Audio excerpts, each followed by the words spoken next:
Hello everyone, আসসালামু আলাইকুম। Bangladeshi blogger মম Mitu channel থেকে আমি মিতু বলছি।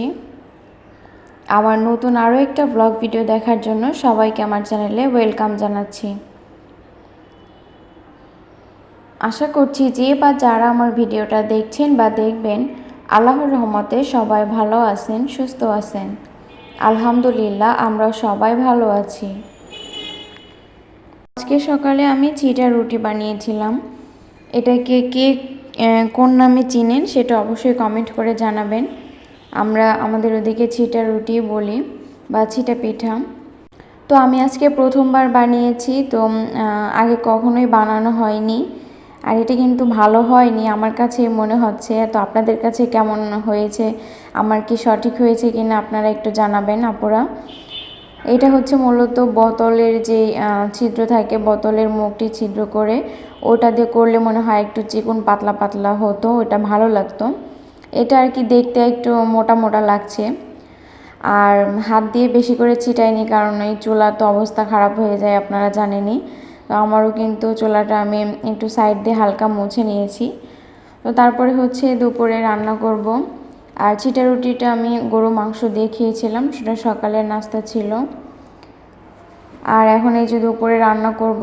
আর সকালে ঘুম থেকে ওঠার পরে হচ্ছে আমি মাছটা ভিজিয়ে রাখি, আর শুধু ভাবতে থাকি যে কী রান্না করব। তারপরে দেখা যায় যে কোনো একটা সবজি দিয়ে একটা কিছু আর কি রান্না হয়ে যায়। সকাল সকাল ঘুম থেকে উঠলে কিন্তু অনেক কাজই করে নেওয়া যায়, তবে একটু ঘুমোতে যেহেতু রাত হয়ে যায়, 12টা-1টা বেজে যায়। তো তারপরে আর আমার মেয়েটাও দু একদিন আছে অনেক রাত করে ঘুমায়, তখন দেখা যায় কি সকালবেলা উঠতে একটু সমস্যা হয়, একটু দেরি হয়ে যায়। তারপরে কাজকর্ম সব কিছুই দেরি হয়ে যায়। আর এই গত 2-3 দিন হলো আমি সময়টা একটু আমি কমই পাচ্ছি, সময়টা মিলিয়ে উঠতে পারছি না। মনে হচ্ছে যেন সকাল হচ্ছে তো কাজ করতে করতেই সন্ধ্যা হয়ে যাচ্ছে, আমি কারো ভিডিও ভালো করে দেখতে পারছি না। এমনকি আমার ভিডিওগুলো আমি যে সময় করে এডিট করব, সুন্দর করে ভয়েস দেব, সেটাও পারছি না। আর আমার মেয়ে হচ্ছে একটু করে, আমার হাতে যদি ফোন দেখে তাহলে ও ফোন দেখতে চায়, যার কারণে ওর সামনে আমি ফোনটা হাতে নেই না, একটু অ্যাভয়েডই করি।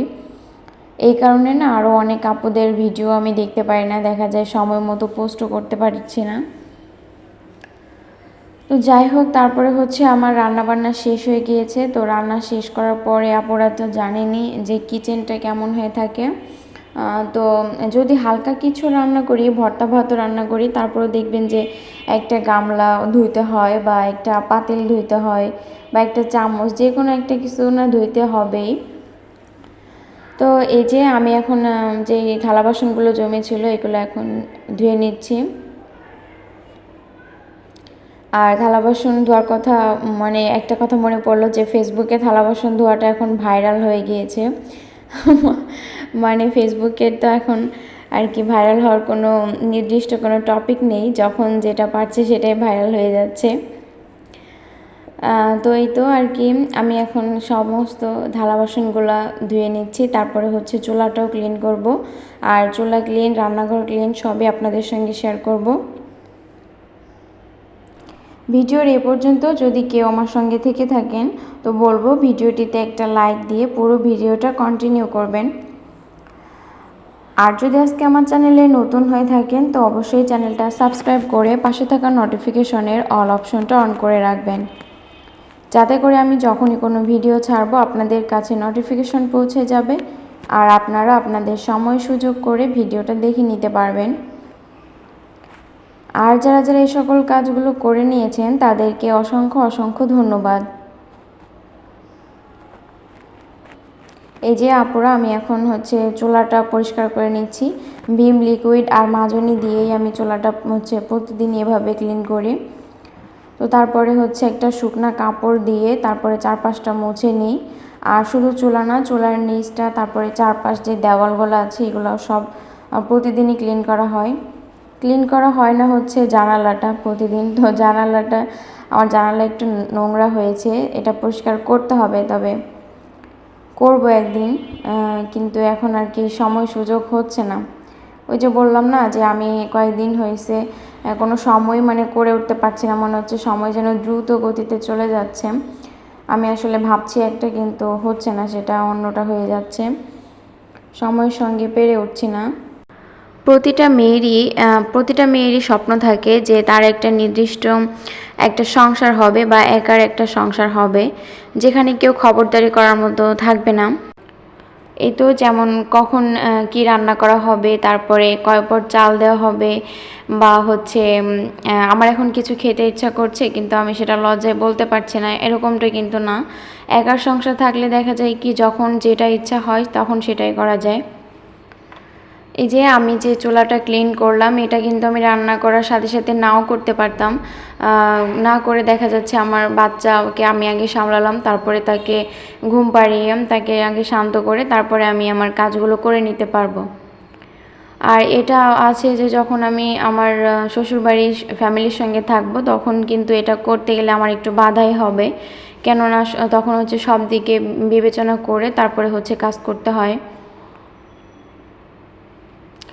আর আমরা যারা মানে ছোট বাচ্চার মা আছি, তাদের মেজাজ একটু বেশি খিটখিটে হয় আমার মনে হয়। তো আপুরা আপনাদের কেমন হয় একটু জানাবেন। আমি তো মানে ইদানিং হয়েছে যেন কোনো কিছু মনেই রাখতে পারছি না, মানে স্মৃতি কি একদমই চলে যাচ্ছে নাকি বুঝতে পারছি না।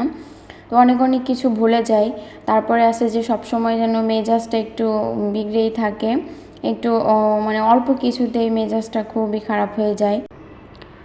আসলে একা বাচ্চা সামলিয়ে তারপরে সংসার সামলানো একটু কষ্টই হয়ে যায়। তারপরেও না আমি বলবো যে একা একা বাচ্চা সামলানোটাই ভালো, কেননা এতে করে বাচ্চা না আমি যেভাবে চাইবো বাচ্চাকে আমি সেভাবে রাখতে পারবো, বা বাচ্চাকে যদি আমি একটা নিয়ম বা কোনো কিছু শেখাতে যাই তখন কিন্তু আমার ক্ষেত্রে পজিটিভই থাকবে, আমি শেখাতে পারবো। আর যখনই আছে যে ফ্যামিলির অন্য সবার সঙ্গে থাকবো, তখন কিন্তু বাচ্চা আমার কথা শুনতে চাইবে না, তখন দেখবে যে আমি যেটা বারণ করছি সেটা কিন্তু লুকিয়ে চুরি হলেও তার দাদা দাদি বা কাকা কাকিরা অন্য কেউ আর কি দিয়ে দিবে। তো তখন কি হবে, তখন কিন্তু আর সে আমার কাছে আসতে চাইবে না, আর আমাকে সেইটা আমার থেকে সেই জিনিসটা লুকিয়ে রাখবে। বা আমি যেটা বারণ করব সেটা যদি ও করতে চায়, ওকে আমি করতে দিব না, কিন্তু বাকিরা যদি সেই বিষয়ে সাপোর্ট করে তখন কিন্তু ও আর আমাকে মানবে না, বা আমাকে সেই কথাগুলো বলবেও না। যখন যার কাছে পাবে ভালোটা, তখন কিন্তু তার কাছেই বারবার সেটা চাইবে। তো এই দিক দিয়ে আমার কাছে মনে হয় কি, যে বাচ্চা কাচ্চা নিয়ে আর কি, আর এখন তো যে মানে সমাজ হয়েছে, বাচ্চাদেরকে একা ছাড়াই যায় না, আর মেয়ে বাচ্চাদের নিয়ে তো আরও বেশি সমস্যা। আমার তো খুবই ভয় লাগে। তো যাই হোক, আমি কিন্তু অনেক কথাই আপনাদের সঙ্গে বলে ফেলেছি, আসলে জানি না আপনাদের কাছে কেমন লাগবে। তো কেমন লাগলো অবশ্যই কমেন্ট করে জানাবেন। আর এই তো আমি হচ্ছে বিকালের দিকে আমার কিছু জামা কাপড় ধুয়েছিলাম, তো জামা কাপড়গুলো এখন ভাঁজ করে, তারপরে হচ্ছে বিছানার চাদরও ধুয়েছিলাম 2টা, তো এগুলো এখন ভাঁজ করে জায়গা মতো রেখে দিব। আজকের ভিডিওটা একটু বড়ই হয়ে গিয়েছে, মানে বেশ একটু বড় হয়ে গিয়েছে। এত বড় ভিডিও আমি সাধারণত এখন বেশি একটা দেই না। মিষ্টি আপুরা আপনারা একটু ধৈর্য নিয়ে দেখে নেবেন, আর যদি আমার কথায় কোনো কেউ যদি কষ্ট পেয়ে থাকেন তো ক্ষমা সুন্দর দৃষ্টিতে দেখবেন, আর ছোট বোন হিসেবে ক্ষমা করে দেবেন। আর এই যে আমি এখন আমার জামা কাপড়গুলো সব কাপড়গুলাই ভাঁজ করে নিচ্ছি। আর এটা হচ্ছে প্রায় সন্ধ্যা হয়ে গিয়েছে, তো আমার মেয়ে হচ্ছে ঘুম, আমি ওকে ডাকছিলাম ঘুম থেকে ওঠার জন্য, তবে দুপুরের ঘুমটা দিলে না সহজে আর কি এই ঘুমের ভাবটা কাটে না। তো এই যে আমি কিন্তু ভিডিওর শেষ পর্যায়ে চলে এসেছি। তো আপনারা সবাই ভালো থাকবেন, সুস্থ থাকবেন, আর দেখা হবে পরবর্তী ভিডিওতে। আল্লাহ হাফেজ, আসসালামু আলাইকুম।